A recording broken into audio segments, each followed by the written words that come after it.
En el mapa temporal del ensayo del siglo XX, recordamos que decimos que no hay un meridiano que parta en dos, un ecuador que parta en dos, el, la ensayística del siglo XX, así como Borges en Argentina, Octavio Paz en México, sino más bien hablamos de esos trópicos, que era el de Mariano Picón Sala y el boreal de José Balsa.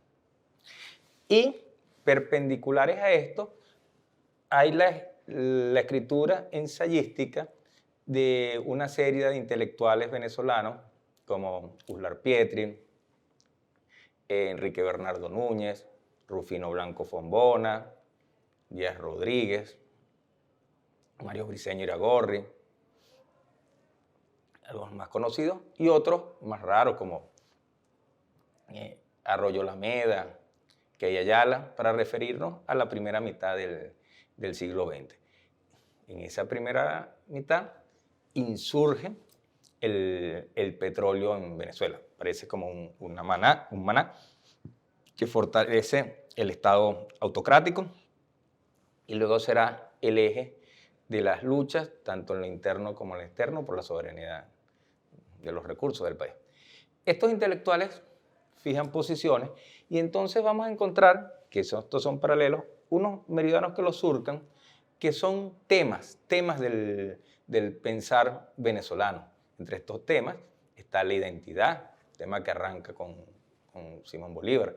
Está el tema de la alienación, el qué es la poesía. La identidad no nada más la identidad como nación, ¿verdad? Como país, como etnia, sino también la identidad de los géneros. El tema de la mujer, que lo inicia Teresa de la Parra en relación a la mujer como escritora. El tema de los componentes raciales de la composición del venezolano, lo indio, lo negro, el pensar mantuano. Entonces, estos meridianos transversalizan estos paralelos y la mayoría de ellos tienen algo que decir sobre este tema. Uno de ellos fue el del petróleo.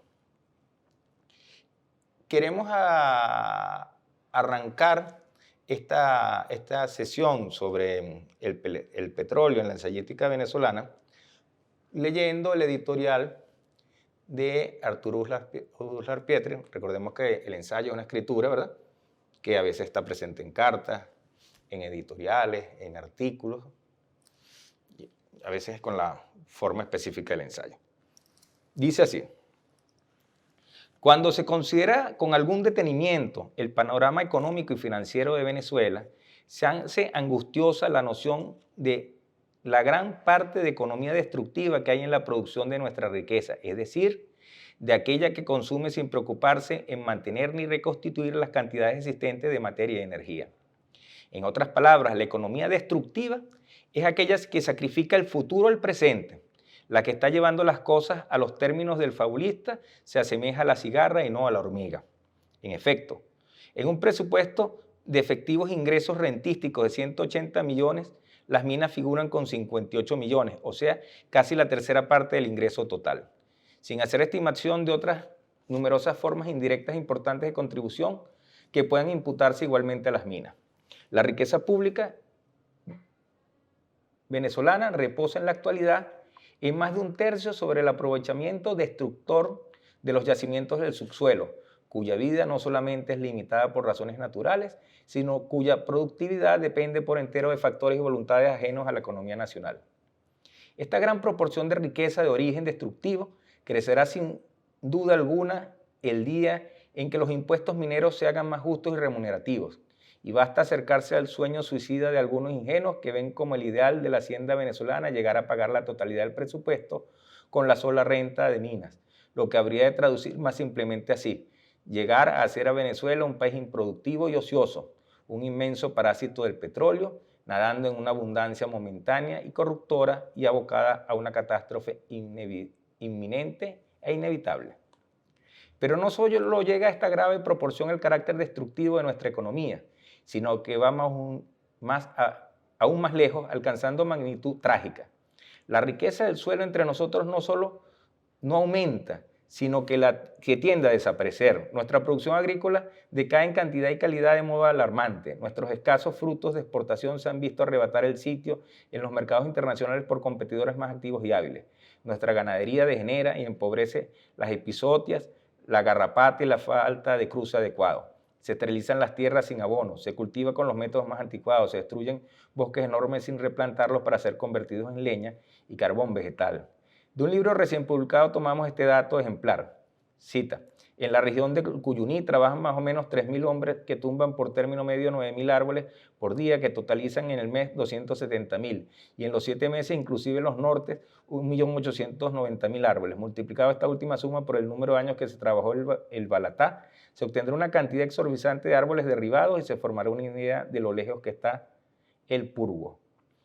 Fin de la cita. Estas frases son el brutal epitafio del balatá, que bajo otros procedimientos hubiera podido ser una de las mayores riquezas venezolanas. La lección de este cuadro amenazador es simple. Urge crear sólidamente en Venezuela una economía reproductiva y progresiva.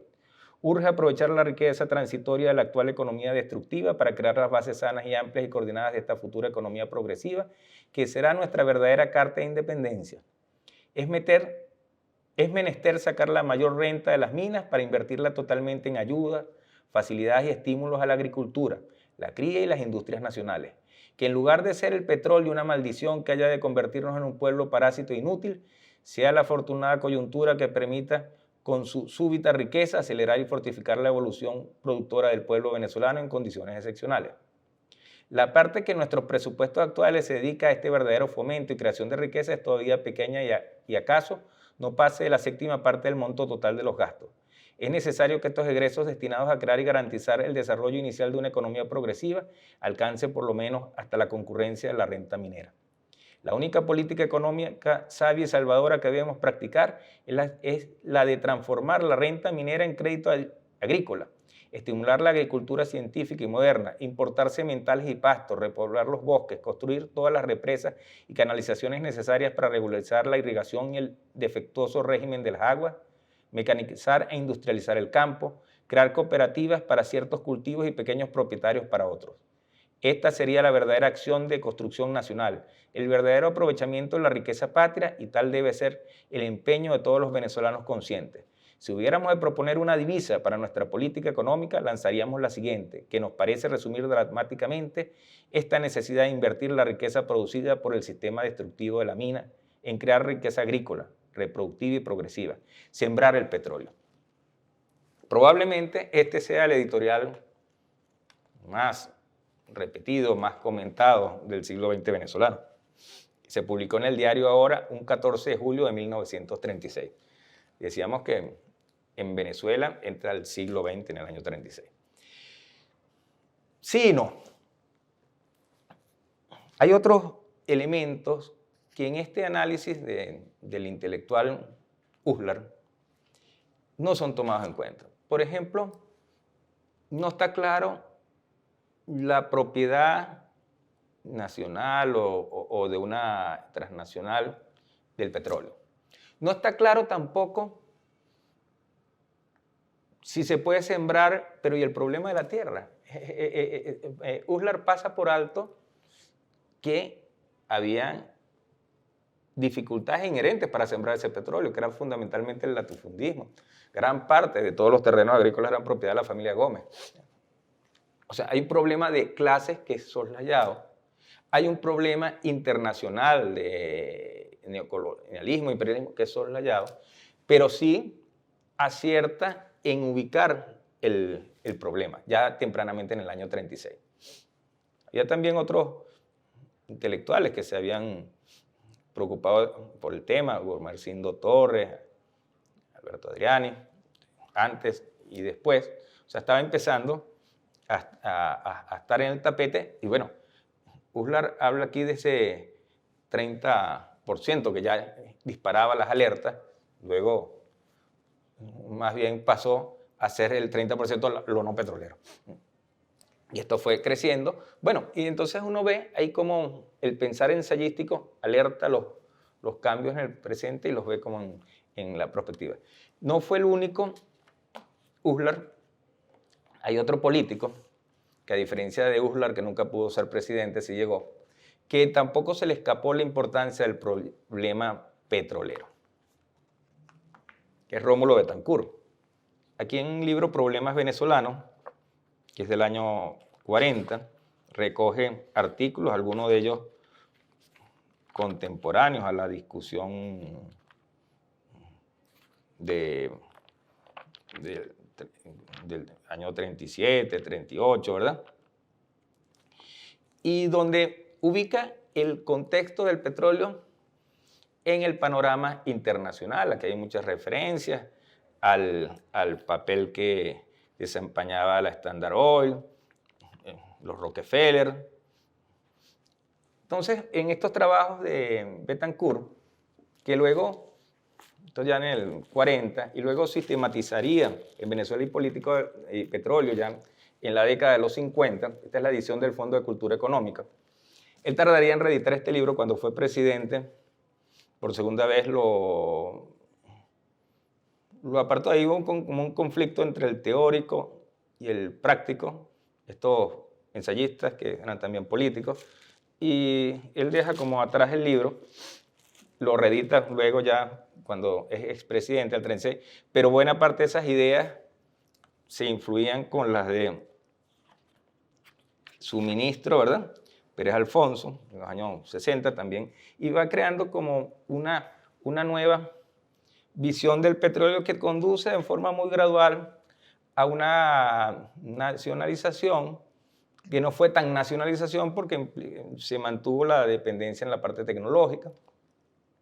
Pero bueno, Uslar sin duda en este editorial, él impacta en la opinión pública un asunto que ya venía tratándose y los mismos países imperiales estaban muy interesados. Aquí está el informe completo de la Comisión Norteamericana Ford, Bacon y Davis, revelaciones sobre la vida económica, política y social del país. En este informe que hacen estos americanos, describen todo el país. Los datos son precisamente del año 36, cuando el editorial de Uslar. La población de Venezuela para ese censo eran 3.500.000 habitantes. Analizan condiciones de vida, organización. En aquel entonces el país se llamaba Estados Unidos de Venezuela. Y no escapa dos elementos. Realmente el rol que va a jugar la minería, el petróleo fundamentalmente, y otros elementos como el turismo, la creación de una nueva clase media, formas de vida, también la situación agrícola. Hacen un análisis del país. Un país debe ser estudiado antes de dominarlo. Ya la misma edición nos habla mucho con la publicidad que está inserta, ¿verdad? Del petróleo, dice el informe imperial, aunque no hemos hecho un estudio especial de la industria del petróleo en sí, los efectos de esta industria sobre la economía nacional requieren comentarios. La producción del petróleo y la refinación y venta de sus productos constituye una de las industrias de mayor competencia en el mundo. Los yacimientos petrolíferos tienen escaso valor hasta tanto se les explote, pero su explotación es, además de costosa, extremadamente arriesgada. El desarrollo de los nuevos campos productores baratos en cualquier parte del mundo, de hecho, tiende a restarle los mercados a los ya existentes en el campo de la producción es costosa. Como ya hemos observado en este informe, las inversiones en la industria del petróleo representan aproximadamente un 27% de la riqueza nacional. Más o menos el mismo porcentaje de la cifra que da Uslar. Entonces, fíjense que el petróleo preocupa a los venezolanos, pero también preocupa a los norteamericanos. Ya Venezuela se posiciona como adquiere una gran importancia geopolítica.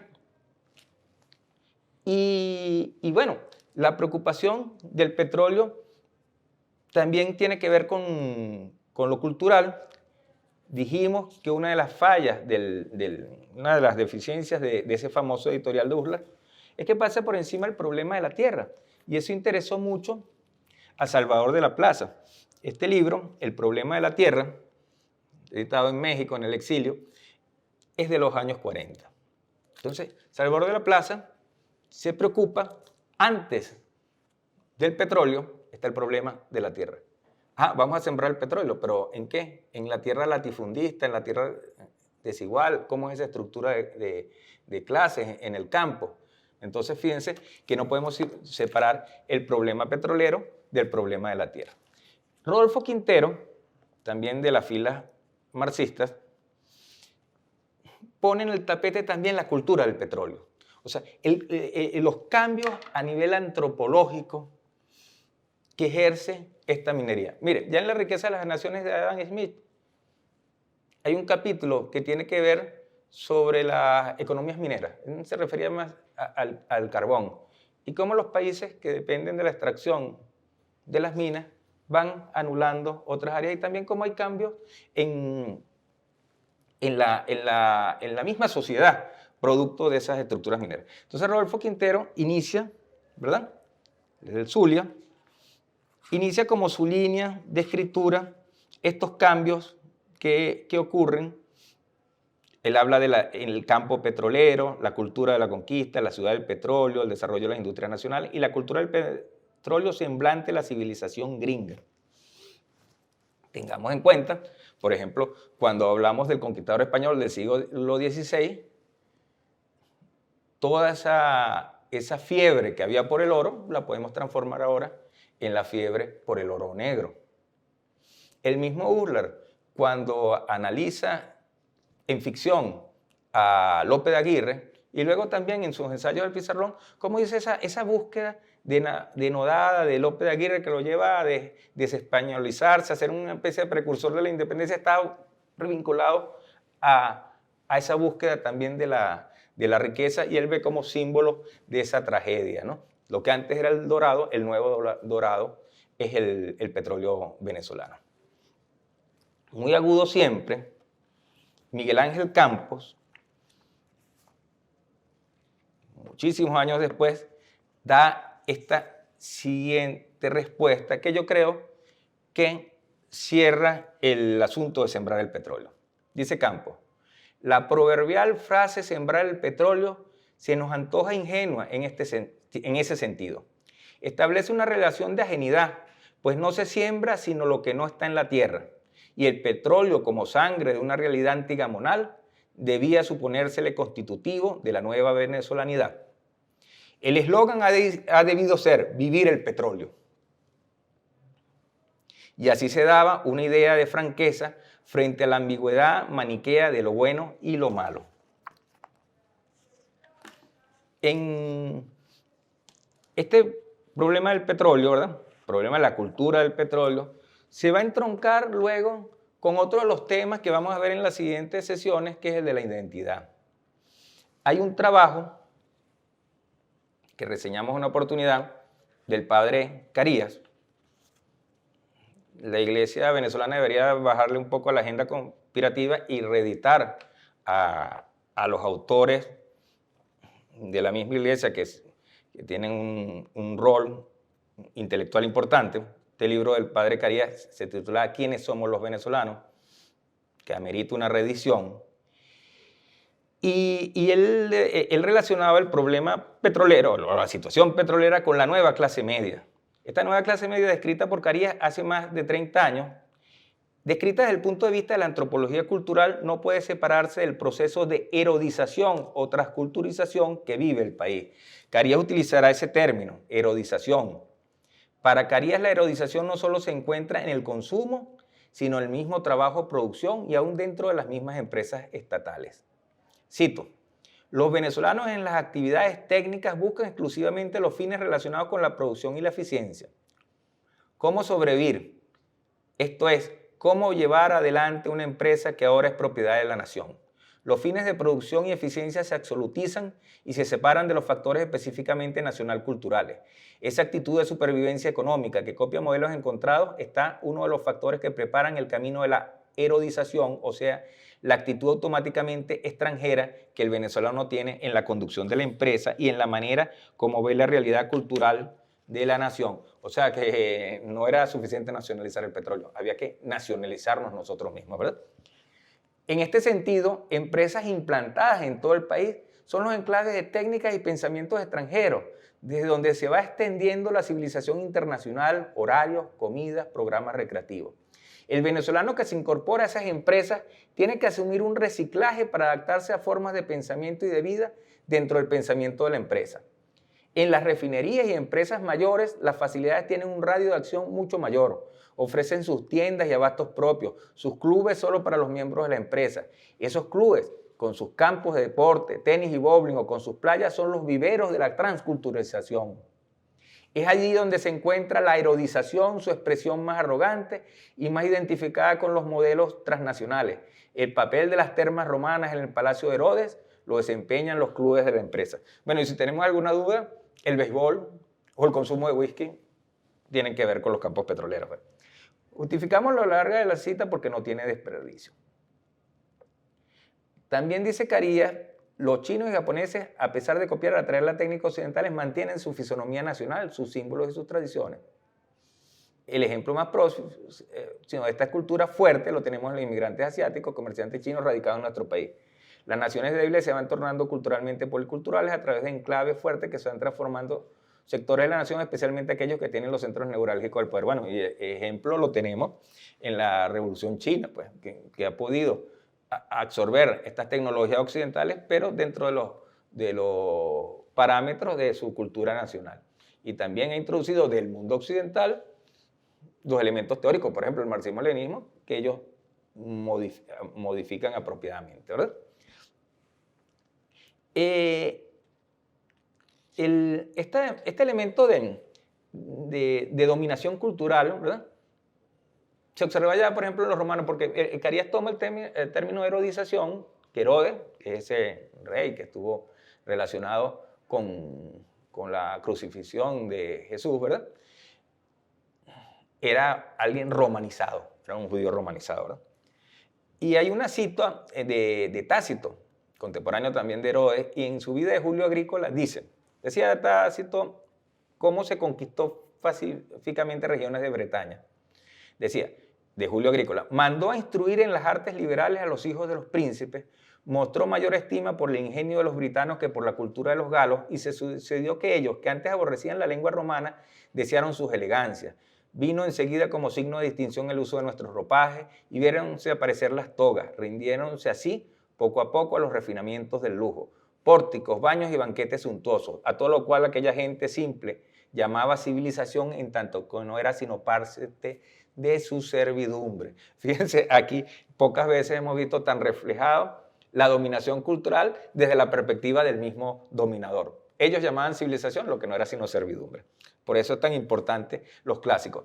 Y quiero cerrar este asunto de la cultura del petróleo con la cultura del automóvil, que es su consecución, y que en el ensayo de Carías está muy resaltado y está escrito de forma, inclusive con tonos humorísticos.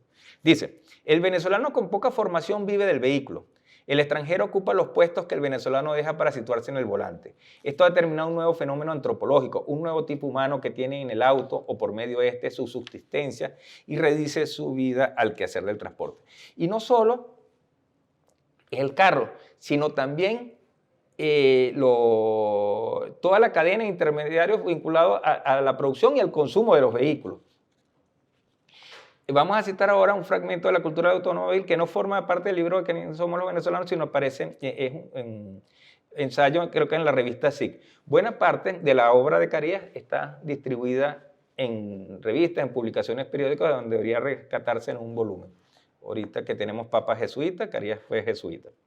Citemos un bello fragmento de la cultura del automóvil. El tipo humano de las chiveras es peculiar, es todavía más sucio y vagabundo que el mercado de trapos. Es una mezcla de mecánico, ladrón y desollenador. Sabe desvalijar autos y conoce sus componentes. Está en traje de faena, con aire de descanso, sentado sobre los restos de un carro semidesarmado. Allí espera a que llegue el cliente y proceda a destornillar o desprender la pieza requerida. Es un carnicero del motor. En los innumerables talleres al aire libre o bajo techos de zinc se ejecuta el reverso del trabajo de la chivera. Poner piezas nuevas. Apenas hay creatividad, confección o fabricación. Únicamente desmontar la pieza rota y poner otra en mejores condiciones procedente del almacén o de la chivera. La diferencia no es mucha, porque los artículos del almacén tampoco son confiables. Bueno, vemos como la cultura del petróleo se relaciona con la cultura del automóvil, con esta nueva clase media transculturizada, erodizada. Y cómo entonces esa ha sido una preocupación del pensar venezolano y cómo ya en el siglo XX se empieza a hacer una síntesis de toda esta política petrolera. Hay una recopilación de discursos del comandante Chávez sobre el tema petrolero, está editado creo que por PDVSA, que en cierta forma, en la nueva política petrolera, la Revolución Venezolana, hay una síntesis de lo mejor de todo este discurso sobre el petróleo de la primera mitad y segunda mitad del siglo XX. Cuando el comandante Chávez plantea que PDVSA no puede ser un Estado dentro del Estado, ya estamos hablando, fíjense, del petróleo nacionalizado, entre comillas, ¿verdad? Pero sigue vinculado por la tecnología y por la ideología de los enclaves internacionales, y que, bueno, vimos ejemplo de eso con el paro petrolero. Bueno, Chávez da un cambio a lo externo en relación al reforzamiento, casi una refundación de la OPEC, ¿verdad? La OPEC, por cierto, que se debe a Pérez Alfonso, a Betancourt, tal vez, fue lo principal que hizo la socialdemocracia en Venezuela, aunque sea esa nacionalización chucuta, puso las cosas en el carril, combinó con una reforma agraria también chucuta, pero trató de combinar las dos cosas, el problema de la tierra con el problema del petróleo, pero se necesitó, fíjense cómo esos cambios a veces, las formas de dominación territorializan los terrenos prohibidos y volvió a mantenerse la situación de dependencia. Entonces se trata de revertir esto, ¿cómo? Vinculando las empresas petroleras a las políticas sociales. Entonces, bueno, ahí entonces hubo la protesta de la derecha. Bueno, ¿por qué PDVSA va a tener que ver con fertilizantes, con siembras, con préstamos a productores agrícolas? No, es que hay que encasillar, eso tiene que ser nada del petróleo.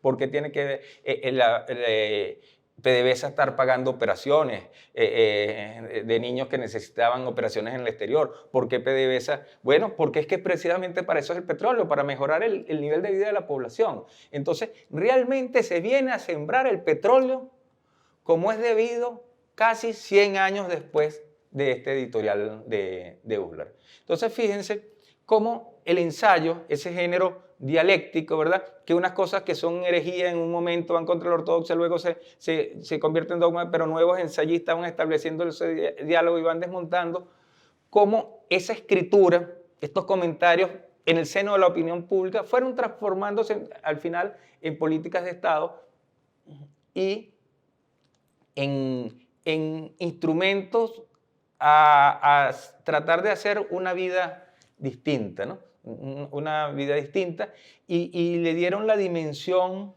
de que no era un asunto nada más económico, sino un asunto que tiene que ver con la cultura, que tiene que ver con la identidad, con el día a día, con las estructuras de poder de su sociedad, y sacaron un problema que a lo mejor en un tratado o un informe parcial como esto no se veía en la dimensión más total y más amplia, ¿verdad?